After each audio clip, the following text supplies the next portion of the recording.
শুভেচ্ছা,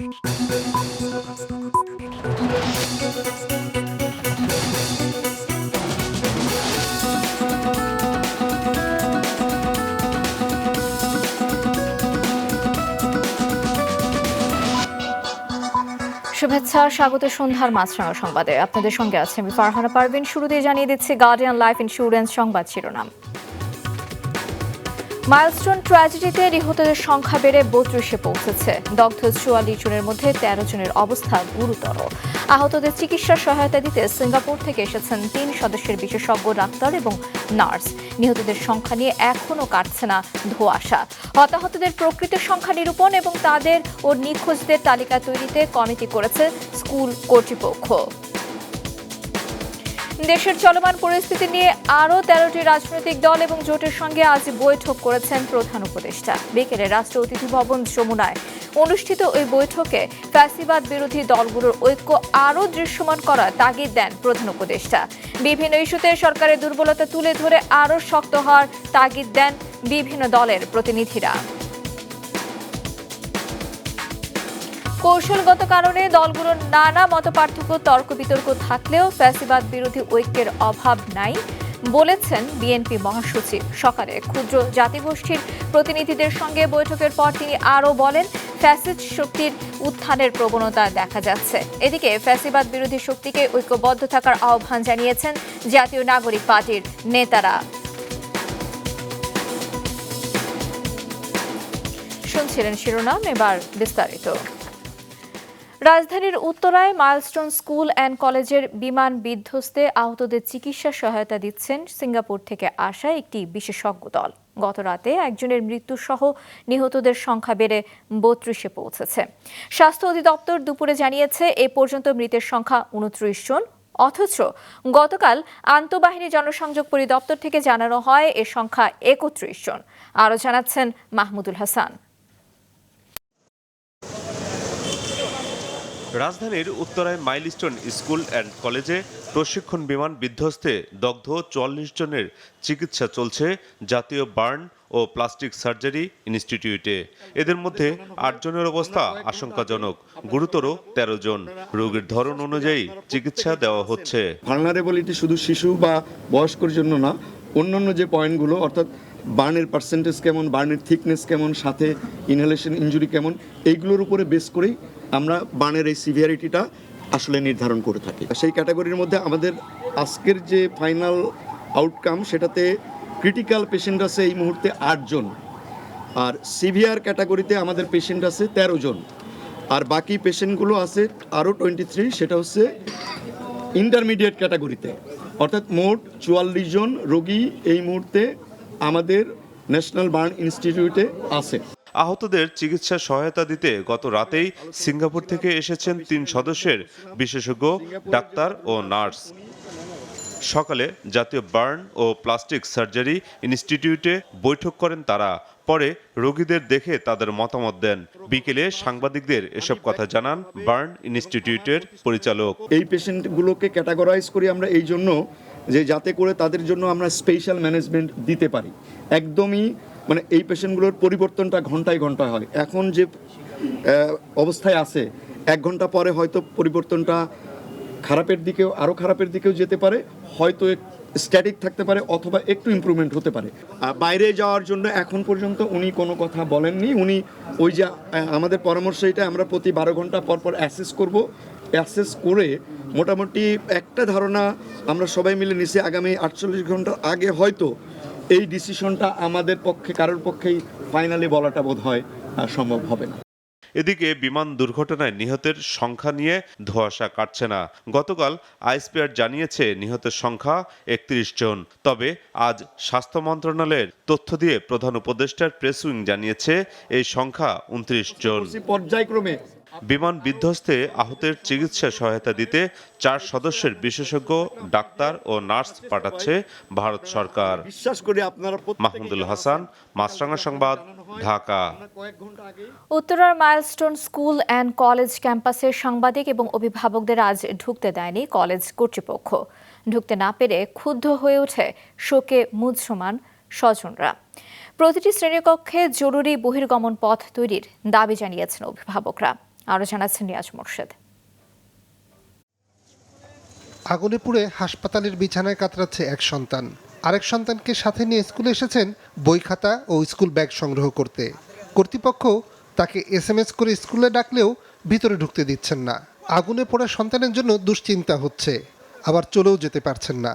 কতক্ষণ অপেক্ষা করবেন? আমার বোন ক্লাস 5-এ পড়ে, ওই ভবনে ছিল, তো ওর বৃত্তি কোচিং ছিল, ওই জন্য ও ছিল। আমার বোন এখন হসপিটালে। হ্যাঁ, এখানে আসছিলাম যে আমার বাচ্চাদের ব্যাগ নেওয়ার জন্য। বুধবার উত্তরার মাইলস্টোন স্কুল অ্যান্ড কলেজের দরজা সংবাদকর্মী, স্কুলের শিক্ষার্থী, অভিভাবকদের জন্য বন্ধ ছিল। কাউকেই ভিতরে ঢুকতে দেওয়া হয়নি।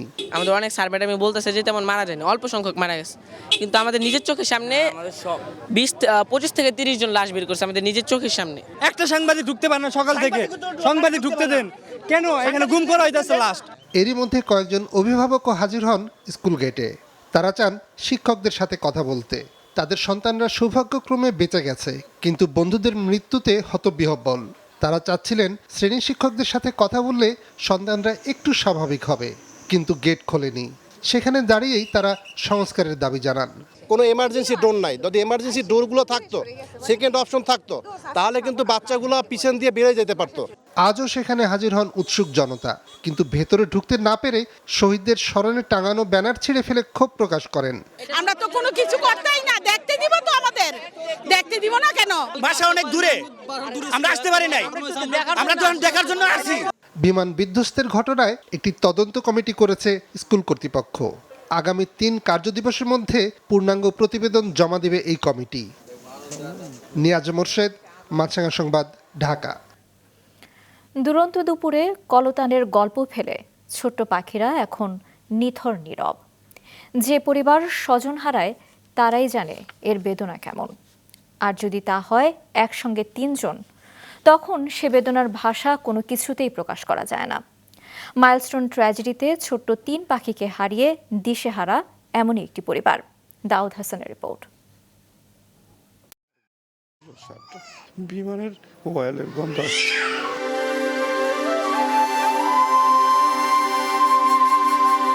ছিন্ন ভিন্ন স্কুল শার্টটিতে উমায়ের দেহ, আবার কখনো যুদ্ধ বিমানের জ্বালানি তেলের ঝাঁঝালো গন্ধ মাখা সেই শার্টটিতেই প্রিয় সন্তানের শরীরের ঘ্রাণ খোঁজার চেষ্টা বাবার।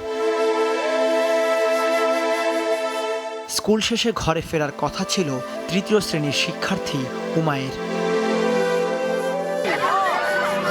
তবে গেল সোমবার যুদ্ধ বিমান আশ্রে পড়ে উমায়েরদের ক্লাসরুমে। পুড়ে যায় ছোট্ট শরীর। এরপর আর ফেরা হলো না তার।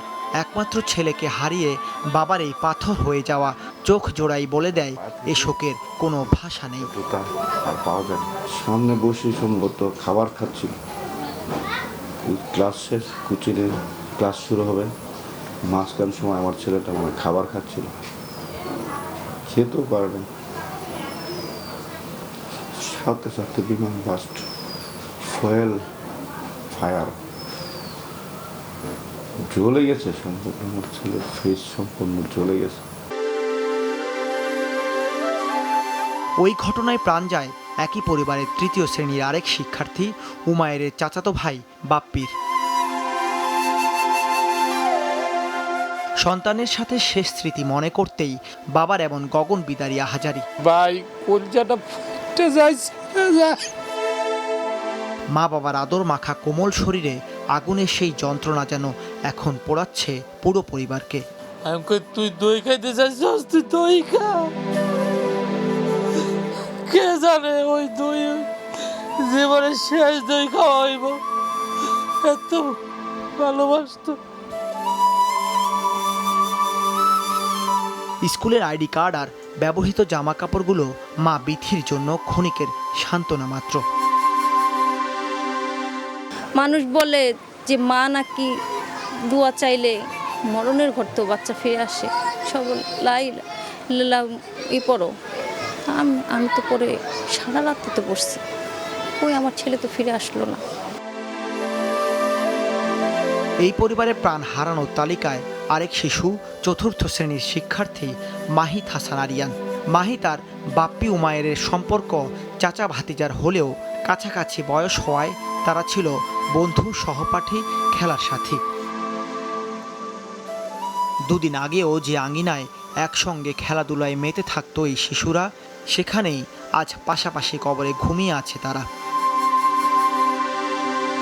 এমন মানবিক বিপর্যয়ের শেষটা কোথায় গিয়ে থামবে তা জানে না কেউই।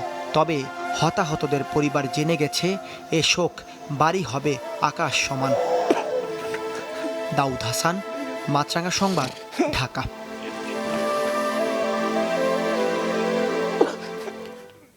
সাম্প্রতিক সময়ে বিভিন্ন ঘটনার মধ্য দিয়ে অন্তর্বর্তী সরকারের দুর্বলতা ফুটে উঠেছে এবং মানুষের মাঝে সরকারের গ্রহণযোগ্যতা কমছে বলে প্রধান উপদেষ্টাকে জানিয়েছেন কয়েকটি রাজনৈতিক দলের নেতারা। সুষ্ঠু নির্বাচন আয়োজনে লেভেল প্লেইং ফিল্ড তৈরি করতে সরকারের প্রতি আবারও আহ্বানও জানিয়েছেন তারা। প্রধান উপদেষ্টা বিষয়গুলো দেখবেন বলে আশ্বস্ত করেছেন। আরও জানাচ্ছেন হাসনাইন তানভীর। প্রধান উপদেষ্টা ডক্টর মোহাম্মদ ইউনুস তার সরকারি বাসভবন যমুনায় বিকেল ৩টায় ১৩টি রাজনৈতিক দলের নেতাদের সঙ্গে বৈঠক করেন। ২ ঘণ্টা ব্যাপী চলা এই বৈঠকে নেতারা চলমান রাজনৈতিক পরিস্থিতি, সংস্কার, বিচার, আগামী নির্বাচন, মাইলস্টোন ট্র্যাজেডি সহ নানা বিষয়ে কথা বলেন। শুধু একটা ঝামেলা হলেই আপনি আমাদেরকে ডাকেন এবং আমাদের অনেক কথা থাকে, যে কথাগুলো আমরা আপনার এখানে বিশেষ করে বলতে পারি না। রাজনৈতিক দলের নেতারা ব্রিফিংয়ে আরও বলেন, গোপালগঞ্জ ও সচিবালয় সংঘাত সহ বিভিন্ন ঘটনায় সরকারের দুর্বলতা ফুটে উঠেছে। আমরা স্পেশালি বলেছি যে সরকার দুর্বল সরকার বলে মনে হচ্ছে আমাদের কাছে। বর্তমান অন্তর্বর্তী সরকার সবচেয়ে দুর্বল সরকার, যে কারণে দেশে একটা আধা নৈরাজ্যিক অবস্থা ইতিমধ্যেই তৈরি হয়েছে। কোনো দলের প্রতি সরকার পক্ষপাতমূলক আচরণ করছে এমন অভিযোগও করেন কয়েকজন। সুষ্ঠু নির্বাচন আয়োজনে সবার জন্য লেভেল প্লেইং ফিল্ড তৈরি করতে সরকারের প্রতি আহ্বান জানান তারা। সামনে রাজনীতি এবং নির্বাচনকে কেন্দ্র করে কোনো দলের প্রতি যেন অনুরাগ অথবা বিরাগের বশবর্তী হয়ে সরকার পরিচালিত না হয়। এই রকমের একটা অভ্যুত্থানের পরে এত বিপুল জনপ্রিয় এবং জনসমর্থিত সরকার যদি কোনো দিকে হেলে যায়, তাহলে তাদের প্রতি জনগণের সমর্থন কিন্তু সরে যাবে। সরকারের অবিলম্বে উচিত নির্বাচনের তারিখ বিষয়ে সুস্পষ্ট ঘোষণা যাওয়া, অন্তত 5ই আগস্ট অথবা তার পরবর্তী সময়ের মধ্যেই।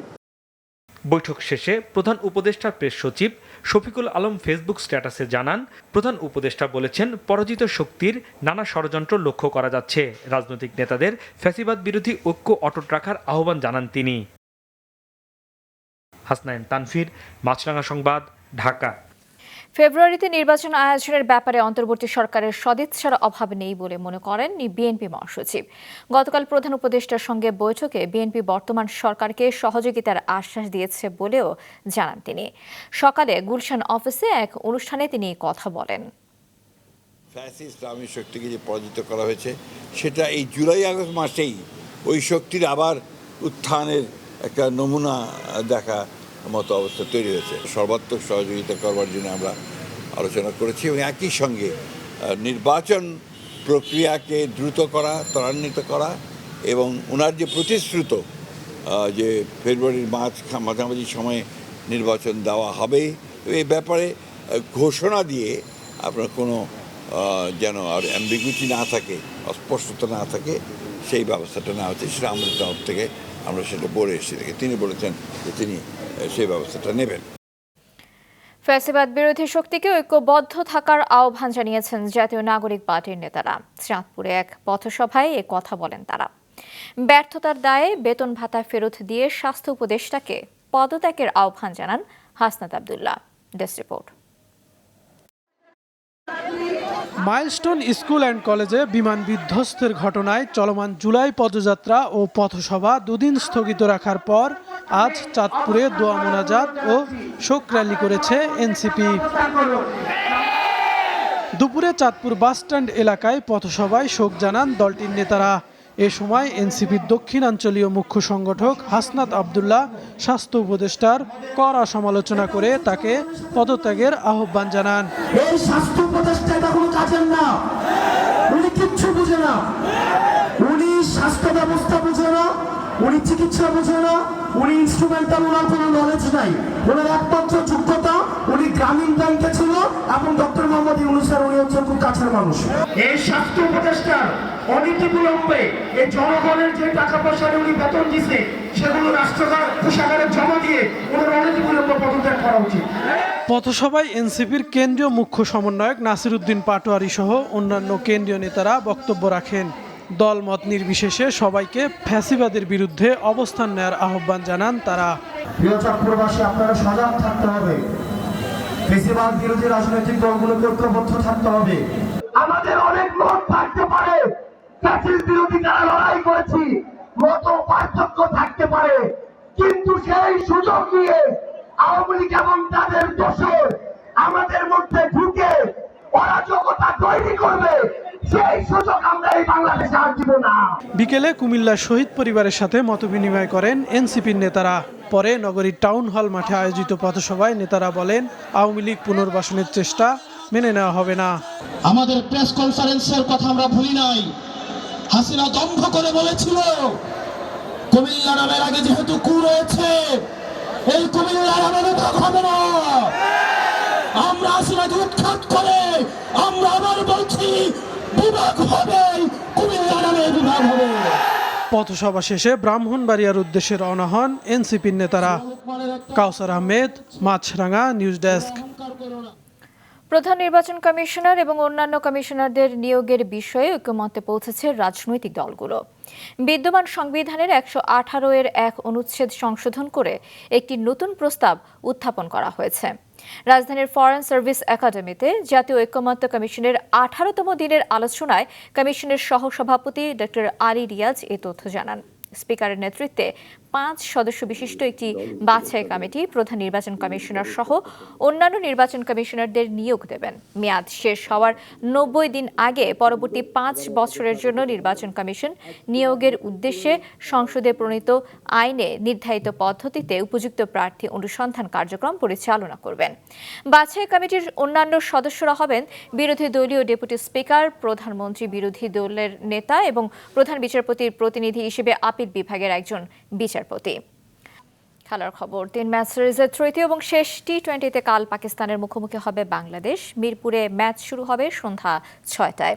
প্রথম 2 ম্যাচ জিতে এরই মধ্যে সিরিজ নিশ্চিত করেছে টাইগাররা। এবার পাকিস্তানকে হোয়াইট ওয়াশ করার লক্ষ্য লিটনদের সামনে। এর আগে সবশেষ ওয়েস্ট ইন্ডিজকে টি-20 সিরিজে হোয়াইট ওয়াশের লজ্জা দিয়েছে বাংলাদেশ। সিরিজে 2 ম্যাচে জয়ের পথটা সহজ করেছে বোলাররা। মুস্তাফিজ, শরীফুল এবং তানজিম সাকিব 3 পেসারই দারুণ ছন্দে রয়েছেন। শেখ মেহেদী, রিশাদ এবং শামীম পাটওয়ারিও প্রয়োজনে জ্বলে উঠছেন। তবে ব্যাটিংয়ে গত ম্যাচে বেশ ঘাটতি ছিল বাংলাদেশের টপ অর্ডারে। এই বিভাগে ভালো করার দিকে বেশি মনোযোগ লিটন হৃদয়দের। সন্ধ্যা সংবাদ শেষ করছি, যাবার আগে গার্ডিয়ান লাইফ ইন্স্যুরেন্স সংবাদ শিরোনামগুলো আরও একবার। মাইলস্টোন ট্র্যাজেডিতে নিহতদের সংখ্যা বেড়ে 32, 13 জনের অবস্থা গুরুতর। চিকিৎসা দিতে ঢাকায় সিঙ্গাপুরের ডাক্তাররা। হতাহতদের তালিকা করছে স্কুলের কমিটি। 13টি দলের সঙ্গে বৈঠকে ফ্যাসিবাদ বিরোধী ঐক্য আরও দৃশ্যমান করার তাগিদ প্রধান উপদেষ্টার। দুর্বলতা তুলে ধরে সরকারকে আরও শক্ত হতে বলেছে দলগুলো। মতপার্থক্য থাকলেও দলগুলোর মধ্যে ফ্যাসিবাদ বিরোধী ঐক্যের অভাব নেই বললেন বিএনপি মহাসচিব। পরাজিত শক্তির বিরুদ্ধে এক থাকার আহ্বান এনসিপি নেতাদের। এই ছিল সন্ধ্যার সংবাদে। ফেসবুকে আপডেট পেতে ভিজিট করুন মাছরাঙা টেলিভিশনের পেজে, ইউটিউব চ্যানেলেও দেখতে পারেন আমাদের সংবাদ প্রতিবেদন এবং অনুষ্ঠান। দর্শক, করোনার সংক্রমণ ফের শুরু হয়েছে এবং তা বাড়ছে। এ থেকে সুরক্ষিত থাকতে ব্যবহার করুন ফেস মাস্ক। এতক্ষণ সঙ্গে থাকার জন্য ধন্যবাদ জানিয়ে আমি ফারহানা পারভিন শেষ করছি সন্ধ্যার মাছরাঙা সংবাদ। এই দিন এইভাবে।